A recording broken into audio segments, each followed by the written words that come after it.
What is up, everyone? It's Quinn here, and in today's video I'm going to be going through the best draft strategy for fantasy football here in 2024. So just breaking down how I'm approaching the position, what players I'm looking to target, where I think the value is in your fantasy drafts, and then also just looking at what history has kind of told us about the tight end position, the types of players we should be looking to target at different areas of the draft. And I feel like this year here in 2024 is a very unique season for the tight end position because it kind of feels like we have a changing of the guard when it comes to the elite tight end options. We've had Travis Kelce at the top for so long, and it seems like he's no longer like that clear, only option to be the tight end one off the board. It seems like there are a lot of viable options, who could end up finishing as the top tight end this year.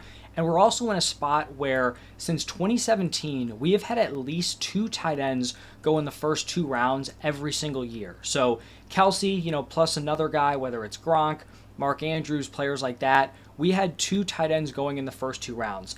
It is possible that in certain leagues, depending on your platform, the caliber of player in your league, how they're valuing tight ends, it's possible that we have no tight ends go within the first 24 picks. You could get guys like Kelce, Laporta, the late round 2 area, but it's not like any of these dudes are locked in going within the first two rounds, which I think is very, very interesting. And like I said, something we really haven't seen in a while. So now let's actually dive into where these tight ends are going off the board and then talking about whether or not I think these are good values for these players. So we're going to start off with the top two, Sam Laporta, Travis Kelce. Like I said, they may sneak in at like the back end of the second round, but that's their current ADP, like 2-3 turn, late second, early third. This is using 4-for-4 ADP, just combines ADP from a ton of different platforms for consensus ADP. I'm not a huge fan of this 2-3 turn area for Sam Laporta and Travis Kelce. I view them more as like 3-4 turn guys. That's where I'd consider taking them. I would not be spending like a late second, early third round pick. I just think when you're looking at those two compared to some of the players going after them, there's going to be better values where I don't want to draft them 2-3 turn when I can get these next players, Mark Andrews, Trey McBride, going in the late fourth. So my target round for Mark Andrews, Trey McBride would be like mid-fourth area. So I think getting them late fourth, if they're falling to the fifth round, I think that is a fantastic price for those players. And I think just an overall issue with the ADP this year, or an area where you can capitalize, is I think these tight ends should be very close together when it comes to their prices. I have all four of these tight ends in the same tier: Sam Laporta, Travis Kelce, Mark Andrews, Trey McBride, and I just don't think there should be pretty much like 2 rounds of difference between where they're being drafted. You look at a guy like Travis Kelce, he was at 14.6 PPR points per game last year, but he's turning 35, could be starting to fall off, right? He's getting up there in age, so it's not like he's, this locked and loaded, clear-cut top option anymore. You have Sam Laporta, who was just behind Kelce last year in points per game at 14.1. He was a rookie, so should continue to improve, but he also did, kind of hit in the touchdown department, so maybe that number takes a hit, maybe the volume goes up, that kind of like, evens out. He's in that like 14, 15 point per game area.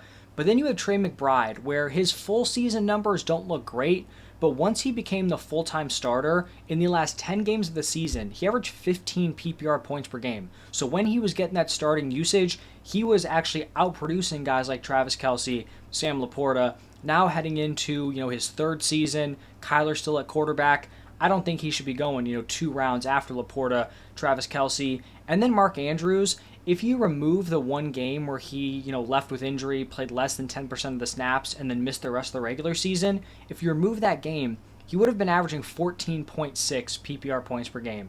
So when these guys were on the field, they were all in like that 14 to 15 point per game area. So I just can't rationalize the difference, and I can't be out there taking these guys at the 2-3 turn when you could be, have that like early first round selection and get an Andrews or a Trey McBride late fourth, early fifth. Like, I would just so much rather pay that price for those guys. So those are my thoughts on the elite options. Now shifting into like the next pocket of tight ends coming off the board, we have Dalton Kincaid as an early fifth, Kyle Pitts as a late fifth, George Kittle as a late fifth, and then Evan Ingram as an early sixth round pick. So tight end 5 to tight end 8. And I think the Kincaid and Pitts prices are pretty fair. You can see my target round, it's the same as where they're going. So Kincaid, you're getting them early round 5. I think that makes a lot of sense.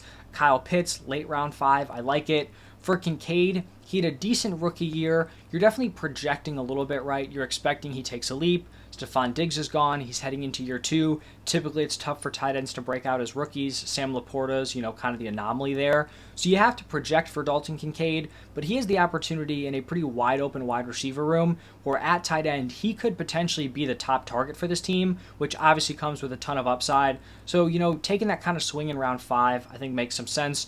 For Kyle Pitts, I know there are people who are just going to completely write him off because he's pretty much been a bad pick for 3 straight seasons, but he is incredibly talented. He is still very young, and he finally has a good offensive situation around him. Kirk Cousins at quarterback. You have Arthur Smith, who's now gone. I am totally fine buying in on Kyle Pitts here at like the 5-6 turn area.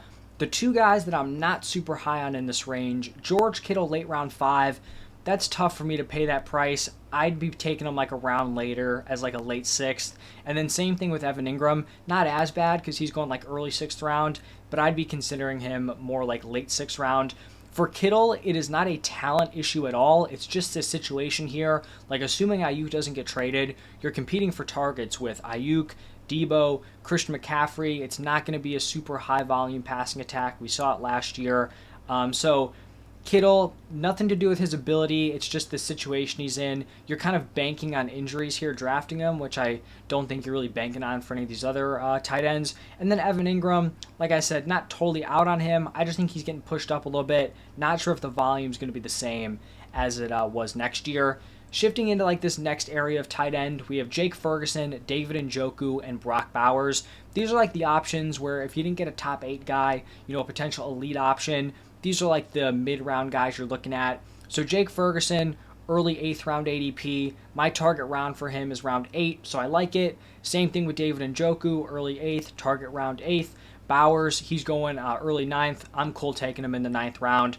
For Ferguson, he does seem fairly safe. Potential number 2 target on this Cowboys offense. I don't think, skill-wise, he has a crazy high ceiling. He's not like a freak athlete, which typically comes with a high ceiling at the tight end position. But just this offense he's a part of, it's a really good fit for him. He's going to have touchdown upside. So I think getting him in the 8th makes sense.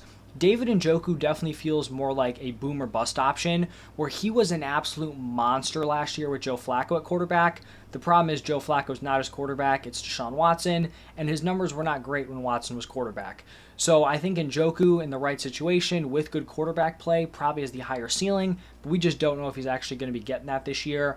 And then for Bowers, the landing spot's not great. We don't know what the quarterback play is going to look like, but he's very talented. Obviously, he's a rookie, has some target competition, but this isn't really like a Kyle Pitts situation where he needs like a super competent quarterback to get him the ball downfield.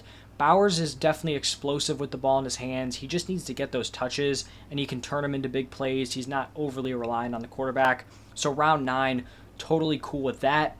Now, this is pretty much the territory where if you punt it at the tight end position, like who are you looking at? Who are 2 potential options you're looking to stack on your team here? The first one, Dallas Goedert, going as the tight end 12. He's going early 10th round. I'm fine if you take him in the 10th. But then you can see some of these other options I'm not a huge fan of. TJ Hawkinson going late 10th. I'd be taking him in the 12th. I think people are being a little bit over-optimistic about his injury recovery here, especially when he's going to come back in. He's probably going to be the 3rd target behind Justin Jefferson, behind Jordan Addison, and this is no longer a Kirk Cousins-led offense, right? This is going to be Sam Darnold, or it's going to be J.J. McCarthy. So don't really want to draft a tight end off an ACL in that situation. Dalton Schultz, he's going early 11th. I wouldn't take him until the 12th. Same thing with Cole Kmet here, late 11th. I wouldn't take him until the 12th. I'm going to be lower on Schultz and Kmet than pretty much everyone else. I don't even think I had him in my top 15 tight end rankings. People didn't love that when I put out that video.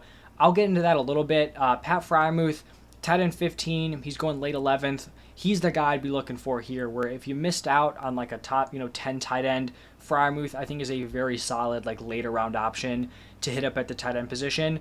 Now, the reason I am not super high on Dalton Schultz and Cole Kmet is that if I'm drafting like a later round tight end, unless they're super, super safe, like a guy like Dallas Goedert, where he hasn't flashed a ceiling, but he's had a pretty solid floor, unless you're really, really safe, I kind of want to be shooting for the upside there, because when you're looking at like the tight end position, there's not a ton of difference between like the tight end 12 and like the tight end 18. They're pretty close together in terms of their total points, their points per game. So I want to shoot for some upside. So I went through from 2017 to 2023 these are like the best, what is this? The best 7 tight ends in terms of win rate. So you drafted them. If you drafted Darren Waller in 2019, you had a 20% chance of winning your league. That's up from, the average everyone would have 1 in 12 shot, like 8.33%.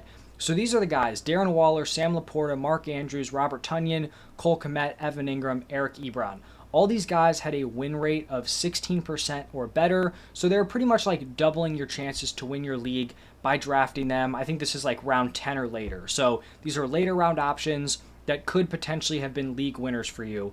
And what I noticed that all these guys kind of had in common, or most of them had in common, is that they were pretty close to being either the number 1 or number 2 target on their offense. You look at Darren Waller. He was first on his team in targets per game at 7.3. Sam Laporta was second behind Amon-Ra St. Brown. Mark Andrews led the Ravens in targets. Robert Tonyan was the one exception here where he was 4th in targets. He really just went crazy in the touchdown department. But then you also look at the other Packers wide receivers, and outside of Devontae Adams, there really wasn't another stud option. So, that's kind of the exception. Cole Kmet, 2nd in targets last year for the Bears. Evan Ingram, 3rd, but once again, there wasn't a clear stud top wide receiver. I think it was Christian Kirk, Zay Jones. He was still up there. And then Eric Ebron was 2nd in targets for his team in 2018. So then I'm kind of comparing that, guys who have the opportunity to be a top 2 target on their offense, to some of these late round options that we talked about. For Dallas Goedert, I projected him to be the number 3 target. I think that makes sense behind A.J. Brown, Devonta Smith.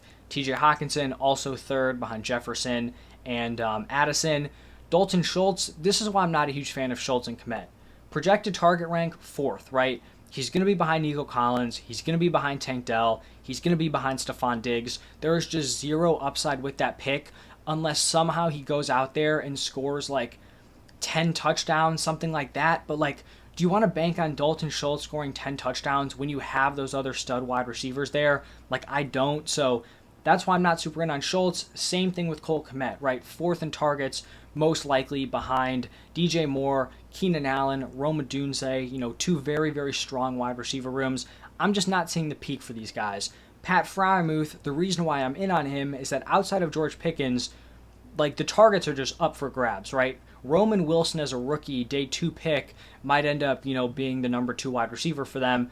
Freiermuth had some decent production in his first 2 seasons, had a rough last year, but it was going to be tough to produce on that Steelers offense. So Freiermuth being the potential number 2 target earner, that's why I'm interested in him as a later round option here.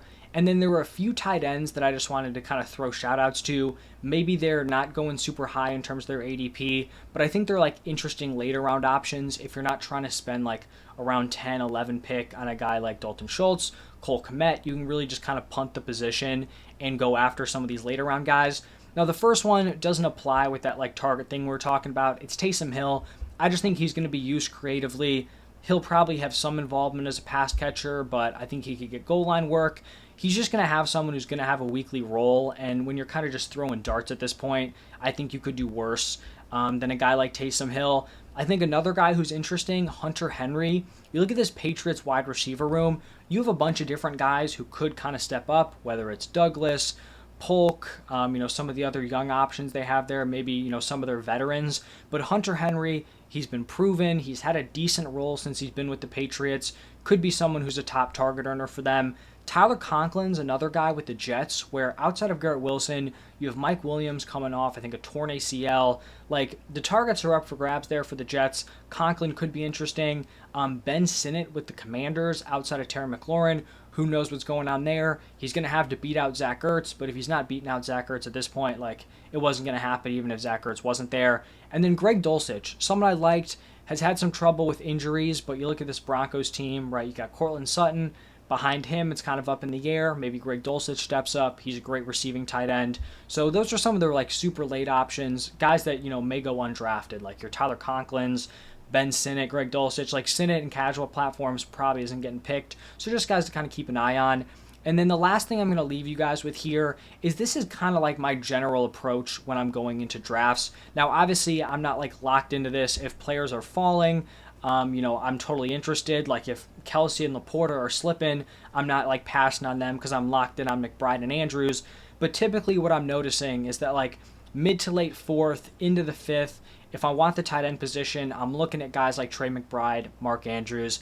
If I'm not getting them, early fifth round, I'm looking at Kincaid. Late fifth round, I'm looking at Kyle Pitts. If I still don't have a tight end, eighth round, I'm cool with picking Ferguson. I'm cool with picking David Njoku. If I still don't have a tight end, ninth round, Brock Bowers. 10th, I'm fine with Goddard. 11th, Freiermuth would be my guy. And then I'm kind of out on like that Schultz, Komet area. I'm not super interested in Hawkinson. So if I still don't have a tight end, whatever, for whatever reason, guys are being greedy at the tight end position, then I'm looking for those late round options, Hill, Henry, Sinnott, and then potentially off of waivers, guys like Conklin and Greg Dulcich. So those are my thoughts. Like I said at the top, I think this is a very interesting year for the tight end position. Kelsey seems to be on his way down. You have guys like Laporta, Trey McBride, Dalton Kincaid, Kyle Pitts, who all are kind of ascending, could break into like that elite tight end one territory. Mark Andrews still is like a steady option. You have like your mid-round guys, Ferguson and Njoku. There are some interesting late-round flyers. So I think the position's fun. I think there are definitely some pockets where you can find that value. But that's going to wrap it up for this one. Hopefully you guys enjoyed. I already had a quarterback strategy video. I'll have running backs and wide receivers coming out also within the next few days. So thank you again for stopping by, and I will see you in the next one.